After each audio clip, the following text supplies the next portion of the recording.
24-year-old woman যে বলতেছে যে 11 সপ্তাহ তার ফার্স্ট প্রেগনেন্সি চলতেছে এবং পেশেন্ট আমাদের কাছে আসছে সিভিয়ার নসিয়া নিয়ে, তার সিভিয়ার ভমিটিং আছে অ্যান্ড ওয়েট লস ডেভেলপ করছে। পেশেন্টের এক্সামিনেশনে দেখা গেলো patient looks very tired and dehydrated. এখন এখানে ডিহাইড্রেশনের কারণ কি? বিকজ ভমিটিং হচ্ছে যেহেতু সেই জন্য তার ডিহাইড্রেশন হয়েছে, সো মেক সেন্স। এবং পেশেন্টকে দেখে মনে হচ্ছে তার একটা ওয়েট লসের হিস্ট্রি আছে। এখন যেহেতু 24 বছর, সাধারণত এত আর্লি এজে ওয়েট লস থাকলে আমরা এন্ডোক্রাইন চিন্তা করবো, এন্ডোক্রাইন রিলেটেড প্যাথোলজি এগুলো আমরা নর্মালি চিন্তা করবো। সো কার্সিনোমাটা এখানে চিন্তা করবো না। সো ওয়েট লস পেশেন্টের লুকস টায়ার্ড, নসিয়া, ভমিটিং আছে, এন্ডোক্রাইন লাইনে চিন্তা করতে পারি। এখন বলা হচ্ছে যে but thyroid does not feel abnormal to palpation. তার মানে কি পেশেন্টের যেহেতু ওয়েট লস আছে এন্ডোক্রাইন লাইনেই চিন্তা করা হয়েছে এবং থাইরয়েড গ্ল্যান্ড পালপেবল না, তার মানে গয়টার নাই, আবার কোনো ব্রুই নাই। তার মানে ব্রুইটা কি সাধারণত যে সকল পেশেন্টে গ্রেভস ডিজিজ ডেভেলপ করে সেখানে আসলে আমরা ব্রুই পাই, বিকজ হাইপারডাইনামিক সার্কুলেশন থাকে সেইখানে। দেখা যাচ্ছে আমরা যদি থাইরয়েড গ্ল্যান্ডের উপরে যদি স্টেথোস্কোপটা বসে আমরা একটা ব্লুই পাই। সাধারণত ওখানে মানে ভাস্কুলারিটি খুব বেশি বেড়ে যায় গ্ল্যান্ডে এবং ব্লাড ফ্লোটা বেশি হয়, তখন এই ব্রুইটা আসলে শোনা যায়। বাট এই ব্রুইটা নয়, তার মানে এখানে গয়টারও নাই, গ্রেভস নাই, এইটুকু ক্লিনিক্যালি এই ইনফরমেশনটা এখানে আছে। বাট পেশেন্টের যখন এক্সামিনেশন করছি তখন এই ফাইন্ডিংসগুলো পাইলাম। এখন ইনভেস্টিগেশনে কী পাইলাম? ইনভেস্টিগেশনে haemoglobin level normal, WBC count normal, platelet normal, sodium normal, potassium normal, creatinine normal, but TSH লেভেলটা খুবই কম, টিএসএইচটা কম। ফ্রি T3 একটু বেশি, ফ্রি T4 একটু বেশি। লাইক এইখানে একটা জিনিস আমরা একটু দেখি, যদি একটা পেশেন্টের থাইরোটক্সিকোসিস থাকে আমরা অ্যাকচুয়ালি বায়োকেমিক্যালের ভ্যালুগুলো আরও বেশি এক্সপেক্ট করি। লাইক এটা 7-এর জায়গায় 20-22 বা এটা 29-এর জায়গায় হয়তো বা 40-50 এরকম আমরা নর্মালি এক্সপেক্ট করি। বাট এটা বেশি, বাট অনেক বেশি না। এবার টিএসএইচটা এখানে কম, যেহেতু থাইরয়েড গ্ল্যান্ডে থাইরয়েড হরমোনটা অ্যাকচুয়ালি বেশি, সো টিএসএইচ কম থাকবে, এটাই স্বাভাবিক। আচ্ছা, থাইরয়েড অটো অ্যান্টিবডি আবার নেগেটিভ, তার মানে এখানে গ্রেভস নাই, তাহলে এখানে কোনো গ্রেভস ডিজিজ নাই, বাট পেশেন্টের হাইপার থাইরয়েডিজমের একটা ফিচার আছে। এখন বলা হচ্ছে নেক্সট বেস্ট স্টেপ কী? তাহলে এখন আমি যদি জাস্ট নর্মাল নলেজ দিয়ে কথা বলি তাহলে আমরা কী বলবো যে ঠিক আছে this is a case of hyper thyroidism, তাহলে আমরা পেশেন্ট প্রেগনেন্সিতে আছে, ফার্স্ট ট্রাইমেস্টারে আছে, তাহলে প্রোপ্যালথাইউরেসিল দিই, তাই না? আমাদের কমন সেন্স এটা বলে, বাট জিনিসটা এতটা সিম্পল না, এখানে কিছু কথাবার্তা আছে। সেটা কি? সেটা হচ্ছে কোনো একটা পার্সন যদি প্রেগনেন্ট হয় লাইক ফার্স্ট ট্রাইমেস্টার, তখন পেশেন্টের বেটা এইচসিজি লেভেল একটু বেশি থাকে, ফার্স্ট ট্রাইমেস্টার এটা হয়। এবং যখন এই বেটা এইচসিজি লেভেলটা বেশি থাকে সেই মোমেন্টে পেশেন্টের আমরা যেটা দেখি এইটা অনেকটা টিএসএইচের মতো ফাংশন করে। টিএসএইচ যে কাজটা করে বেটা এইচসিজিও থাইরয়েড গ্ল্যান্ডের উপর প্রায় সিমিলার ইফেক্ট রাখতে পারে। সেটা কী করে?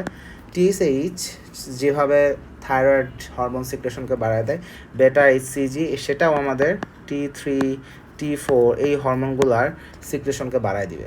সো যখন এটা হবে আলটিমেটলি ব্লাডে এই হরমোনগুলোর কনসেন্ট্রেশন বেড়ে যায় এবং সেটার একটা ফিডব্যাক মেকানিজম থেকে টিএসএইচটা আবার ফল করবে।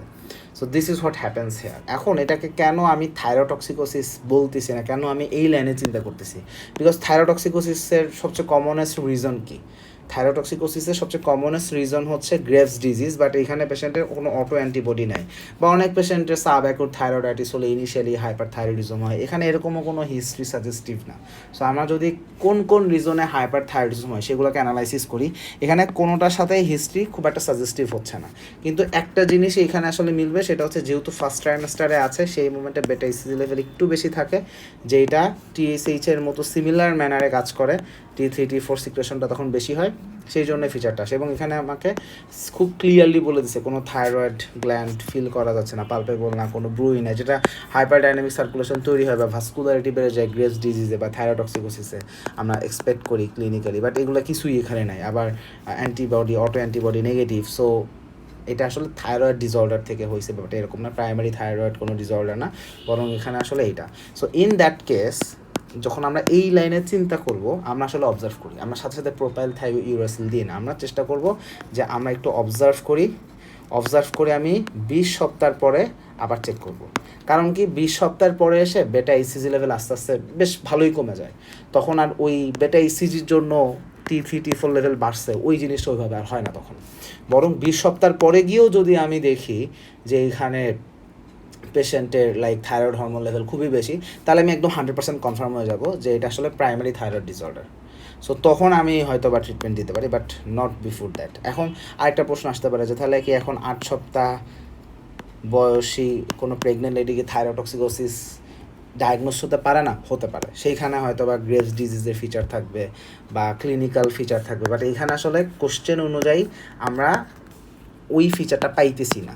কোশ্চেন অনুযায়ী আমরা এটাকে থাইরোটক্সিকোসিসের যে কমনেস্ট যে রিজন সেগুলোর সাথে কোনোটার সাথে ক্লিনিক্যালি ম্যাচ করতে পারতেছি না দেখে আমরা এই লাইনে চিন্তাটা করছি। বাট এটাও একটা মানে ভ্যালিড কথা, সেটা হচ্ছে বেটা এইচসিজি লেভেলের কারণে এই ঘটনাটা ঘটে।